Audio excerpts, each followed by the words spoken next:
committee will come to order. Good afternoon, and thank you for joining us today. Our committee is considering two bills that take important steps to protect Americans from Washington overreach. These bills help advance two major priorities for our committee: preserving access to high-quality health care and holding the IRS more accountable to American taxpayers. We'll start with H.R. 5613, the Continuing Access to Hospitals Act of 2016, authored by Congresswoman Jenkins. This legislation will help protect access to health care in rural communities by providing needed regulatory relief to critical access hospitals. These are hospitals that are located in sparse rural areas and are frequently the only way for people in rural communities to get the care they need. By further delaying a burdensome CMS regulation through 2016, Congresswoman Jenkins' legislation helps ensure that patients have full access to health care in their communities. Our second bill today is H.R. 5523, the Clyde Hirsch Sowers Respect Act. This bipartisan legislation by Oversight Subcommittee Chairman Peter Roskam takes a strong stand for taxpayer rights by reining in the IRS's Civil Asset Forfeiture Authority.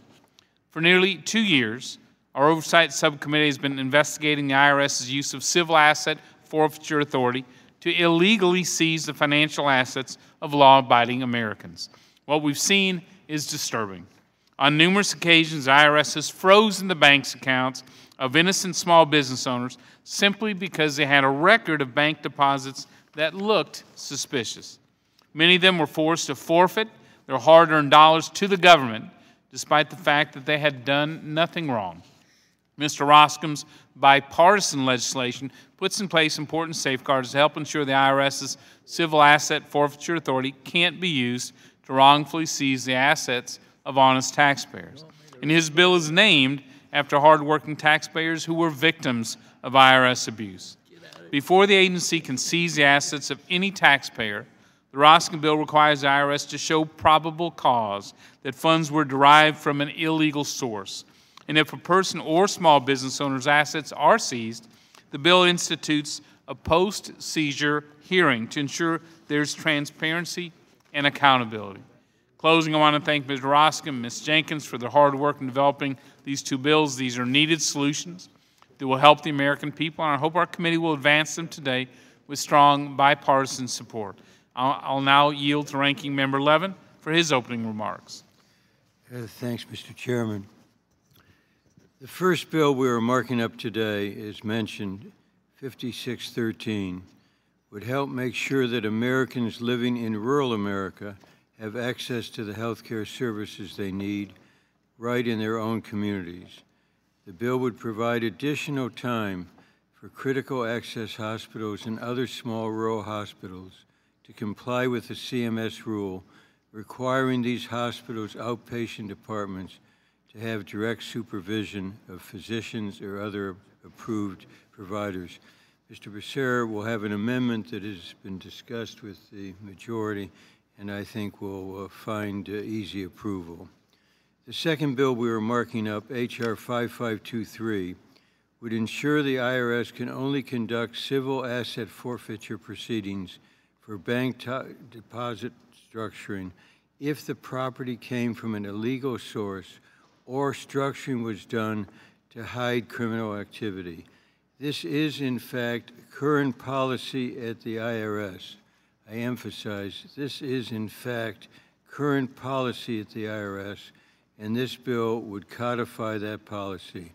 There's been a lot of work done on this on a bipartisan basis by a number of people, led by Mr. Roskam and Mr. Crowley, and I salute their efforts and the work of the chairman. I yield back. Thank you, Mr. Levin. So our first order of business, H.R. 5613, to extend enforcement instructions on supervision requirements for outpatient therapeutic services in critical access in small rural hospitals. This time I'd like to recognize the bill's sponsor, Ms. Jenkins, for an opening statement. Thank you, Mr. Chairman, and thank you for holding a markup of H.R. 5613. This bill would delay Medicare's physician direct supervision requirement for outpatient therapeutic services in critical access in small rural hospitals through 2016. In January of 2014, the Centers for Medicaid and Medicare Services began enforcing a requirement that physicians supervise outpatient therapy at critical access hospitals and other small rural hospitals. CMS's decision meant that routine outpatient procedures, such as undergoing active therapy, would have to be directly supervised by a physician. This decision by CMS would put a severe strain on providers, particularly those in rural areas, while providing no quality improvements for the patients that they serve. Most of these outpatient procedures are relatively simple, they're very safe, and would not benefit from a federal mandate that requires a physician always to be physically present in the hospital.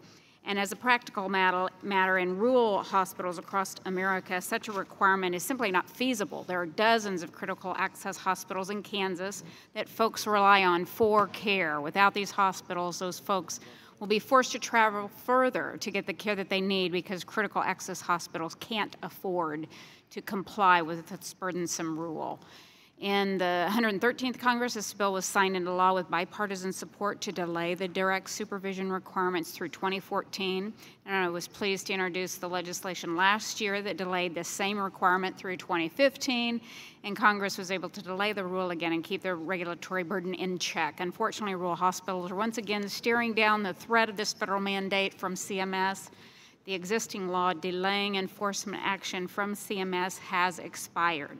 Accordingly, I've now introduced H.R. 5164, the Rural Hospital Regulatory Relief Act of 2016. This bill would prohibit the burdensome CMS regulation from ever taking effect. And while I would prefer that Congress pass that bill, this matter is so urgent that I have introduced this bill, 5613, to delay enforcement for an additional year so that rural hospitals are not subject to this burdensome regulation before we can work out a permanent solution. It's my hope that this committee will report this legislation favorably to be voted on as soon as possible. Thank you, Mr. Chairman, and I will yield back. Thank you. At this time, I recognize Ranking Member Levin or his designee for an opening statement. Mr. Chairman, I covered this in my opening statement, and I think we all feel that is adequate. Thank you. Committee will now proceed to consideration of H.R. 5613. Without objection, the measure will be considered as read and open for amendment at any point. This time, I offer an amendment in the nature of a substitute which was distributed in advance, along with the green sheet explaining it. Without objection, the amendment in the nature of a substitute shall be considered as read, open for amendment at any point, and considered base text for purpose of amendment. I now turn to Emily Murray, the Staff Director, Subcommittee on Health, to provide the technical description of the amendment in the nature of a substitute, with an emphasis on the changes made since introduction. I ask the members hold their questions until after her presentation. Thank you, Mr. Chairman and Ranking Member Levin. H.R. 5613, the Bipartisan Continuing Access to Hospitals Act of 2016, was introduced by Congresswoman Jenkins on July 1, 2016, and would provide continued relief to small rural hospitals so these communities can continue to have access to outpatient therapeutic services. H.R. 5613 delays the enforcement of the direct supervision regulations by providing for the extension of the Centers for Medicare and Medicaid Services moratorium of direct physician supervision requirements for outpatient therapeutic services in critical access and small rural hospitals through the end of calendar year 2016. Delay of the enforcement of direct supervision regulations has been enacted into law in both 2014 and 2015. To clarify, this bill does not change direct supervision requirements, just delays the enforcement of those requirements. As noted on the green sheet, the Chairman's amendment would add a short title and clarify that the delay of physician supervision requirement is through 2016. Mr. Chairman, that completes my walkthrough, and I'm happy to answer any questions. Thank you. Ms. Murray, are there any questions about the amendment in the nature of a substitute? Does anyone wish to strike the last word? Mr. Chairman. Oh, Mr. Smith, you're recognized. I want to thank the Chairman for bringing up this bill today. Nebraska's 3rd District has 55 critical access hospitals, and more than any other congressional district. To participate in the critical access program, a hospital must have 25 or fewer beds, provide 24-hour emergency care, and be a certain distance from the next closest hospital. Less commonly discussed are other Medicare conditions of participation for these facilities.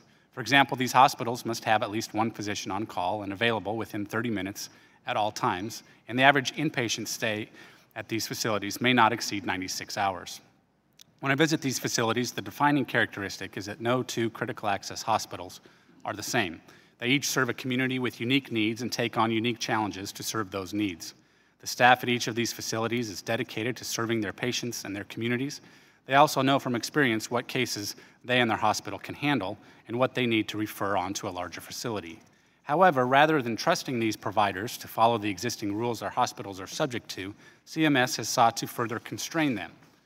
By requiring direct physician supervision, CMS is saying they don't trust nurse practitioners, physician's assistants, and registered nurses to perform even the most basic tasks they are trained to do. By requiring a physician certify every single patient will not be admitted for more than 96 hours, they are saying providers don't understand which patients their facility can support.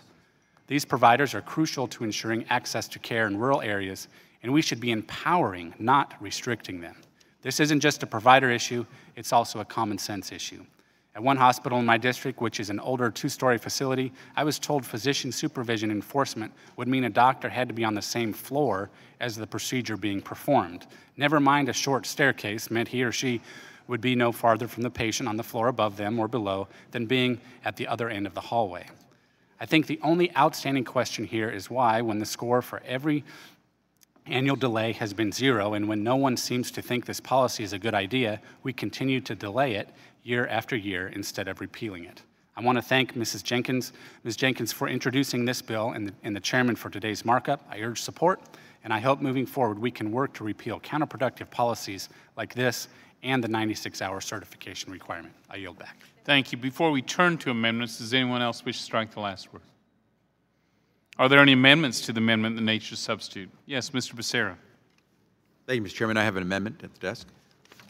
Thank you. The gentleman from California is recognized for the purpose of offering his amendment for you to suspend for a second while we distribute it to the members.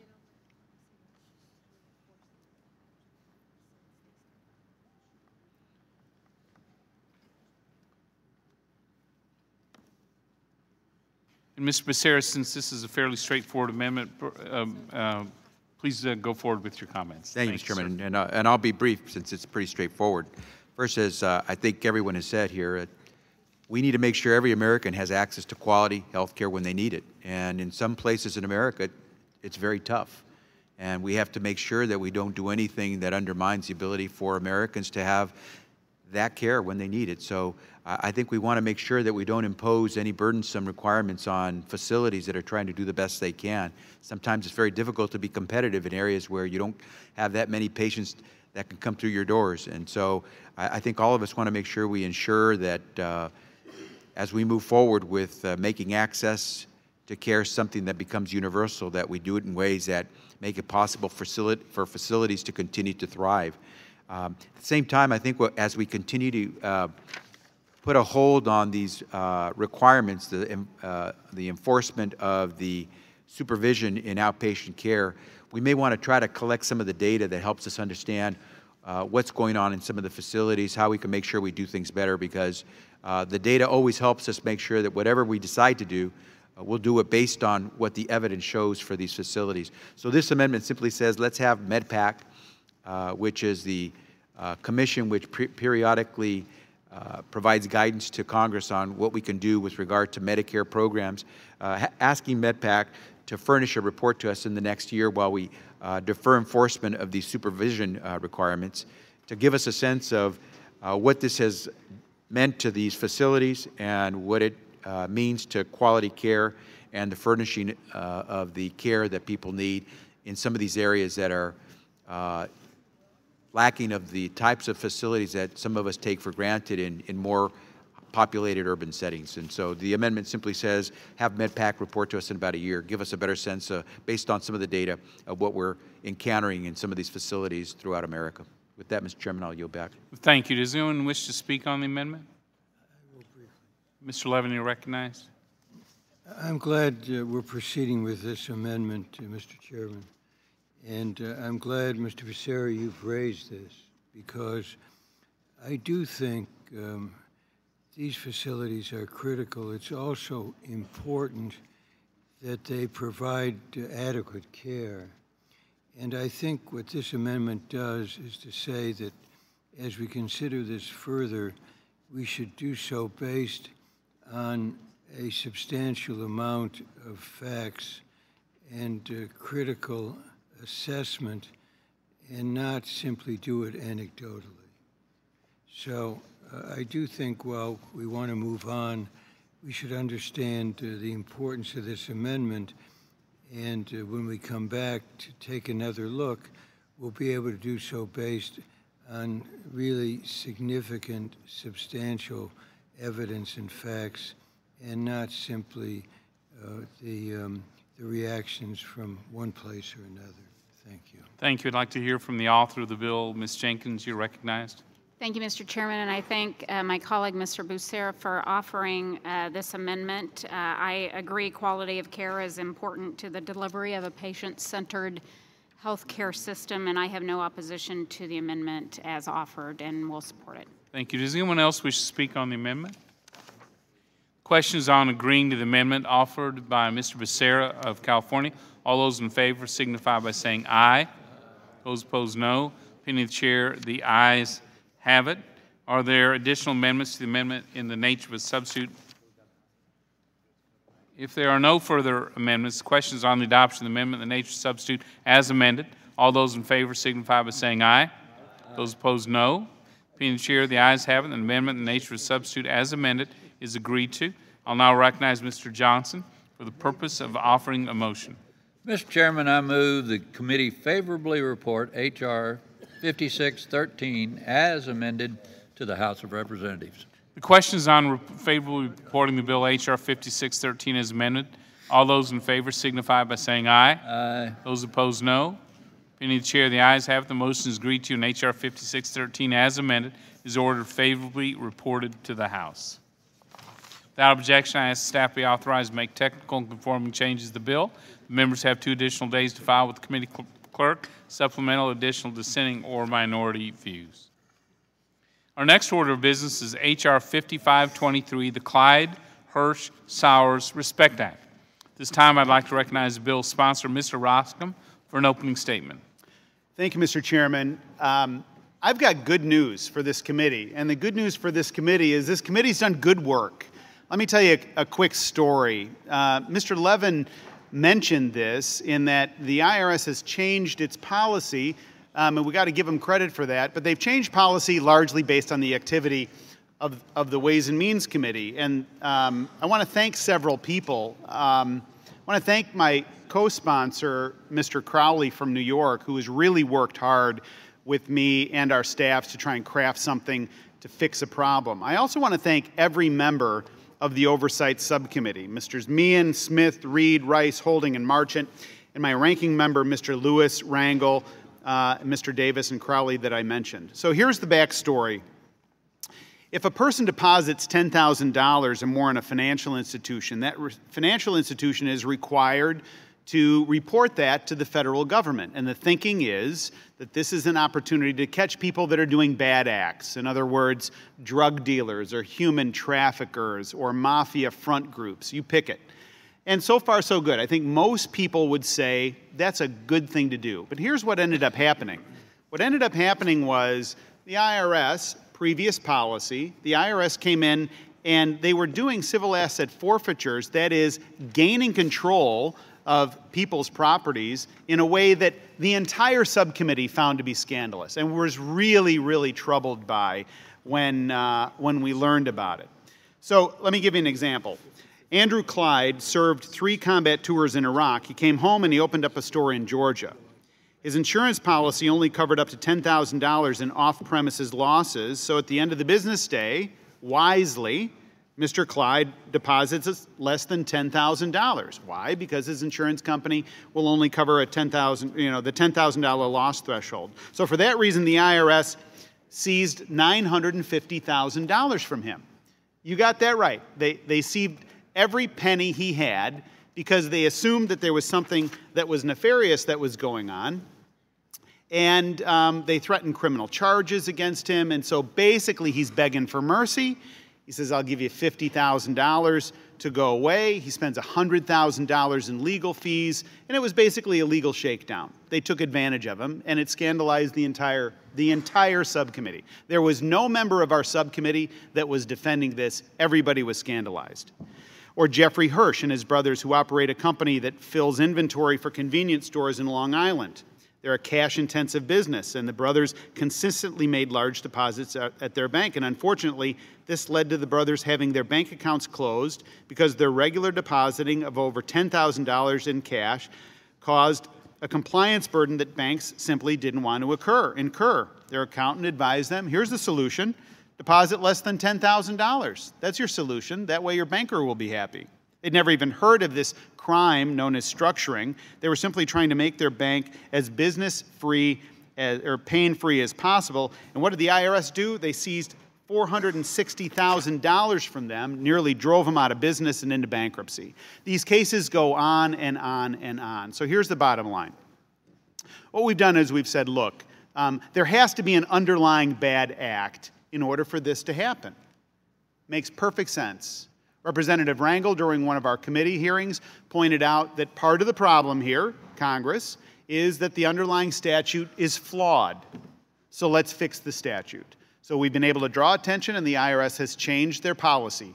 Good news. The IRS is announcing that they are returning money from people that they shouldn't have taken money from. Good news. The IRS is acknowledging now that they're going to go back and do work to find out who else they owe money to. Good news. And the final capstone on this thing, let's change the underlying statute so this never happens again. Again, Mr. Chairman, thank you very much for your support during this whole process. And I want to thank all of the colleagues on both sides of the aisle who during these hearings and during these different meetings that we've had have really offered much insight to improve this product all the way around. I yield back. Thank you, Mr. Oscom. At this time, I recognize Ranking Member Levin or his designee for an opening statement. I'm going to yield to Mr. Crowley. I just want to say this policy of the IRS was changed in October of 2014. And I think it would be well for people on this committee, including those who sometimes find it difficult to give credit to the IRS, to acknowledge that. It was changed a year and a half ago. I now yield the balance of our time to Mr. Crowley. I thank the gentleman for yielding this time. Today's a good day for the American taxpayers, as shortly this committee will pass the Clyde Hirsch Sowers Respect Act to enact vital reforms to the federal government's civil assets forfeiture process. I want to thank Mr. Oscom particularly for his cooperation as well in working with us to bring this to the committee this afternoon. Civil asset forfeiture is an important tool that the IRS and other federal agencies use to go after ill-gotten gains from drug dealers, human traffickers, terrorists, and other criminals. This bill will not weaken that vital law enforcement tool one bit. This legislation will codify into law much-needed reforms to the process to stop abusive asset seizures, such as the ability of the government to seize a person's bank account without ever charging them with a crime. This subcommittee, our subcommittee, Oversight Subcommittee, undertook a painstaking 17-month investigation, which included holding a series of congressional hearings, meetings, and meeting with officials from a number of federal agencies, and continually keeping the pressure on the IRS to proactively contact and return any assets seized from people who were never charged with any criminal activity. These actions culminated in this bipartisan legislation that Chairman Oscom and myself are bringing before the committee today, which aims to take what we have learned and fix the system to prevent the seizure of bank accounts of law-abiding citizens. Specifically, this legislation prohibits the IRS from undertaking any civil assets forfeiture related to structuring unless the funds are from an illegal source or the funds are structured to conceal other criminal activity. Additionally, to provide due process to affected taxpayers, the bill requires the IRS to notify an account holder of a seizure within 30 days of that seizure and allows the person whose assets were seized to seek a post-seizure hearing within 30 days of the notice of seizure by a court. We know that those engaged in illegal actions will usually not contest the seizure, but for those who committed no crime, this bill levels the playing field by mandating the return of any seized bank accounts or other assets if the government can't prove that the seized funds were derived from illegal sources. But passage of this bill isn't the last part of the fight. Even as we work for a swift passage of this bill into law, we will continue to keep the pressure on the federal government to quickly return the assets of those innocent taxpayers not charged with any crimes, whose assets are still being held by the government, be they bakers, or farmers, or small business people simply trying to protect their assets. This bill will go a long way, I believe, to help the average American, some of whom have been severely hurt by the law and the way in which it's written. So I look forward to working to pass this bill on the floor and to correcting the wrong in this law. And with that, Mr. Chairman, I yield back the balance of my time. Thank you. The committee will now proceed to consideration of H.R. 5523 without objection. The measure will be considered as read and open for amendment at any point. This time I offer an amendment of the nature substitute which was distributed in advance, along with the green sheet explaining it. Without objection, the amendment of the nature of substitute shall be considered as read, open for amendment at any point, and considered base text for purpose of amendment. I'll now turn to Tom Barthold, Staff Director, Joint Committee on Taxation, to provide the technical description of the amendment, the nature of substitute, with an emphasis on the changes made since introduction. I ask the members hold their questions till after his presentation. Mr. Barthold. Thank you, Chairman Brady, members of the committee. You have before you two joint committee documents, JCX 63 and JCX 64, which describe the underlying legislation, H.R. 5523, and the Chairman's amendment, the nature of a substitute. The Chairman's amendment, the nature of the substitute, is largely clerical and technical corrections, so I will just briefly highlight the underlying bill, which has been noted by the members. Two main provisions are that forfeiture procedures must be only in the case of looking at funds derived from an illegal source or for concealing violation of criminal law, and it also establishes a notice and post-seizure review procedure. One point that was not noted in your initial discussion is the legislation also amends the Internal Revenue Code. Under present law, the federal government, if forfeited assets are returned to the individual, interest is to be paid, and under present law, that interest is included as part of income and subject to income tax. The legislation before you, as amended, would exclude from gross income any interest received from the federal government in connection with an action to recover property seized by the Internal Revenue Service. These proposals would be effective on the date of enactment, and Mr. Chairman, that concludes my brief walkthrough. Happy to answer any questions that members Thank you, might Mr. have. Barthold. Are there any questions about the amendment and nature of substitute? Does anyone wish to strike the last word? I do. Yes, Mr. Angle, you're recognized. Mr. Chairman, as I close out my service to this great committee, I'd like to take this opportunity to thank Chairman Roscom as well as Joe Crawley for reminding me as to what it used to be like in this great committee. It was exciting, it was helpful, it was combative. Ideas were exchanged, and the final analysis, when any type of consensus was agreed, there was a sense that we were not Republicans, we were not Democrats, but indeed we stood up for our party, our principles, and the friendship and devotion we have to this great body. Quite frankly, I had almost given up on this process because it seems as though Democrats and Republicans have to make certain that they're not friendly to each other as a condition of being sworn in. But this has broken that unfair idea that I had, and I just want to thank these two gentlemen for reminding me what it used to be, and to give me hopes that it can return to this. Believe me, it's far more rewarding to work this way than to win a technical political battle, and I thank you for the opportunity. Mr. Chairman. Thanks, Mr. Engel. Mr. Lewis, you're recognized. Well, thank you, Mr. Chairman. I want to strike the last word. Yes, sir, you're right. And I want to identify with the words Chairman Roskin and Joe Crowley. During the debate in our subcommittee, I think I said peace broke out in our subcommittee. We all were on one accord, and I believe we did the right thing. And I just want to thank the two gentlemen for working so hard to move us to this point. And I yield back, Mr. Chairman. Amen. Thank you, Mr. Lewis. Anyone else wish to strike the last word? Yes, Dr. Davis. Mr. Chairman, I'm pleased to co-sponsor this bill. Is your microphone on, Dr. Davis? Yes. I'm pleased to co-sponsor this bill, and I agree with all the words that have been spoken. This bill fixes the law that allowed the federal government to seize the money of citizens who did nothing criminal. This was wrong, and we needed to fix it. I'm also pleased that this effort to fix the law is bipartisan. I reach out to all of my colleagues in hopes that you will work with me to change the law to stop state governments from seizing the Social Security benefits of foster youth. CRS estimates that state agencies take about $258 million in Social Security benefits from foster youth each year to bolster their coffers, often without the youth or their representatives even knowing it.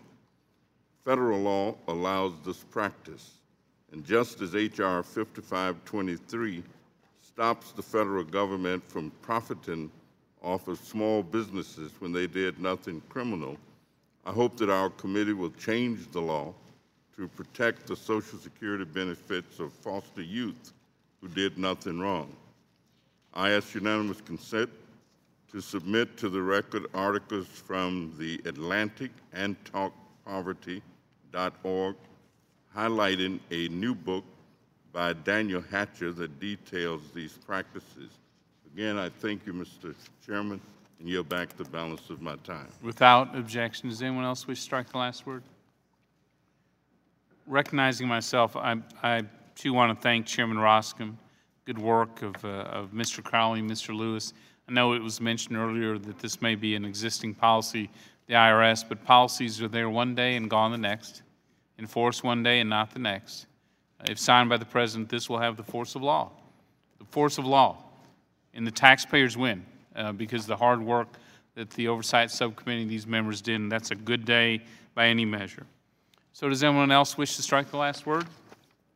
Are there any amendments to the amendment in the nature of a substitute? If there are no amendments, the question is on the adoption of the amendment in the nature of a substitute. All those in favor signify by saying aye. Aye. Those opposed, no. The opinion of the chair, the ayes have it. The amendment in the nature of substitute is agreed to. I'll now recognize Mr. Johnson for the purpose of offering a motion. Mr. Chairman, I move the committee favorably report H.R. 5523 as amended to the House of Representatives. Questions on favorably reporting the bill H.R. 5523 as amended. All those in favor signify by saying aye. Aye. Those no. In the opinion of the chair, the ayes have it. The motion is agreed to, and H.R. 5523 as amended is ordered favorably reported to the House. Without objection, I ask the staff be authorized to make technical and conforming changes to the bill, and that members have 2 additional days to file with the committee clerk supplemental, additional, dissenting, or minority views. There being no further business before the committee stands adjourned.